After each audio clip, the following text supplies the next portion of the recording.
within a nanosecond of appearing on the Andrew Eborn Show, there was the announcement about Rupert Lowe and his launch of Restore Britain. He says it's not the time for another political party. Why did you fail to recruit him as your first MP? I failed to recruit him as our leader. I didn't just fail to recruit him as our first MP. I wanted Rupert Lowe to be leader of Advance UK. It was I'd felt for a long, long time that a new party is needed, way before Rupert Lowe ignominious exit from Reform.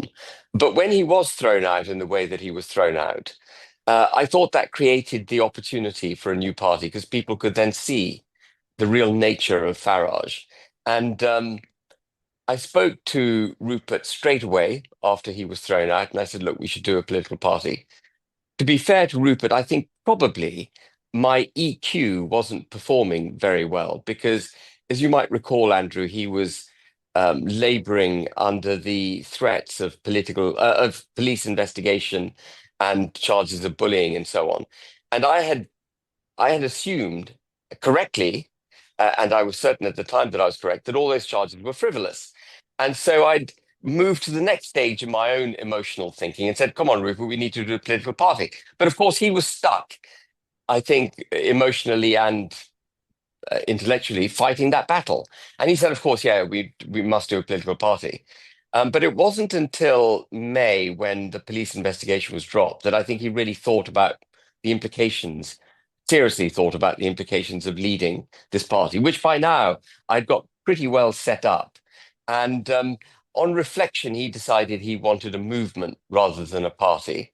We do disagree on that. I think a political party is what's required. I think it is what's wanted. Time will tell. But the only way to change politics is by doing it at the ballot box.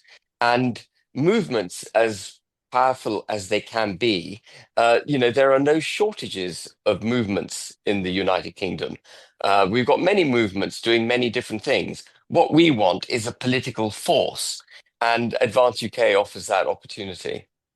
So, I mean, in a nutshell, then why did the negotiations with Rupert break down? Because I know you and I have spoken several times on this show, and you seem to be like hand in hand, the perfect dynamic duo. What was the real catalyst, and when did you discover he wasn't going to support you?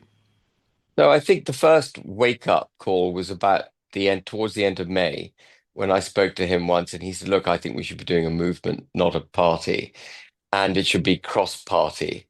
And I can't see any benefit. I mean, we do disagree on this. I can't see any benefit in a cross-party movement. I have joined Restore Britain. I have joined his movement, and I wish him all the success, obviously, because he's fighting the same fight that I'm fighting.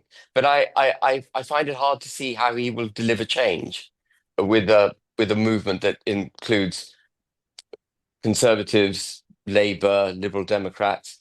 What is the only movement I'm interested in is the one that you get first thing in the morning after you've had a coffee. That's the most enjoyable movement of the day, isn't it? Yes, thank you for that. Everybody put off their cornflakes.